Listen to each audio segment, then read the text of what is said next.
बहुत ज़्यादा अपमान हो गया। गुरु जी के साथ उस पार्टी गठन में अहम भूमिका हम भी निभाया है। किस जगह में रखेंगे पार्टी के अंदर में, जो 5 साल से पार्टी में महाधिवेशन बाद में एक बार भी बैठक नहीं हुआ है। पहले तो सोचे था हम सन्यासी ले लेंगे, लेकिन जनता और कार्यकर्ता उनका जो सोच हमारा पत्ती, तब हमको इस चेंज करना पड़ा। गुरुजी का आदर्श को आगे तक हम मानेंगे। हमने पहले बड़ा स्पष्ट तरीका से पोस्ट करके बता दिया था कि हमारा दर्द पार्टी के अंदर में बहुत ज़्यादा अपमान हो गया।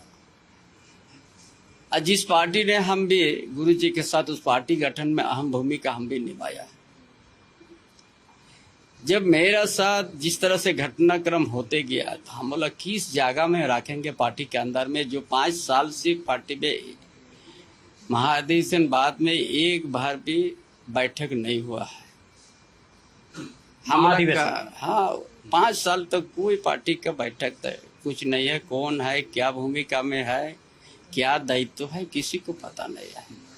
ऐसे जगह में हमसे और सबसे सीनियर है, हमसे सीनियर गुरुजी है। और गुरुजी का आदर्श को आगे तक हम मानेंगे। उसके साथ संगठन संघर्ष में बहुत कुछ सीखने को भी मिला है हमको। इसलिए हम उस पार्टी को थोड़ा भी हम आँच नहीं देंगे। हम एकला निकला हम। पहले तो सोचे था हम सन्यासी ले लेंगे, लेकिन जनता और कार्यकर्ता उनका जो सोच हमारा पत्ती, तब हमको इस चेंज करना पड़ा। हम बोले चलिए हम फिर से सक्रिय राजनीति करेंगे। कभी सोचा था संगठन बनाएंगे या कोई दल में जाएंगे, लेकिन 8 अगस्त के बाद और 18 तारीख के बीच में हमसे संपर्क आ गया है। पहले किसी से हमारा बात नहीं हुई।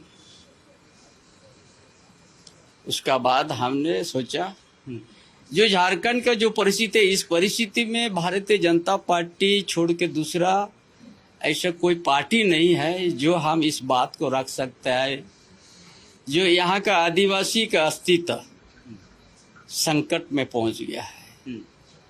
कई गांव मिटते गया संताल परगना में, बांग्लादेश इन्फिल्ट्रेशन के चलते, बांग्लादेशी घुसमाटी के चलते।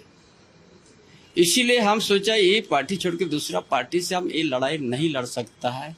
इसीलिए हम देश का प्रधानमंत्री, माननीय प्रधानमंत्री नरेंद्र मोदी जी का एवं माननीय गृह मंत्री अमित शाह का पर विश्वास मेरा आ गया।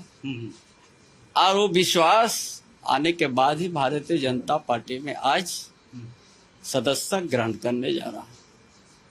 सर, ये बात तो सही है कि आपको जो है बीजेपी पे विश्वास हो गया है, लेकिन एक बड़ी बात जो सवाल जो लोग पूछ रहे हैं कि आपके जो वर्कर्स हैं, आपके जो कोर वोटर्स हैं, जमीन से जुड़े लोग जो आपको सर आंखों पे बिठाते हैं, उनका भी एतवार क्या बीजेपी पे आया? वो भी क्या बीजेपी के पॉलिसीज से कन्विंस हैं या उनको आप कन्विंस करेंगे? किस तरह का चुनौती रहेगा? इसका बात नहीं, आप देखिएगा आज कितना आदमी आ रहा है।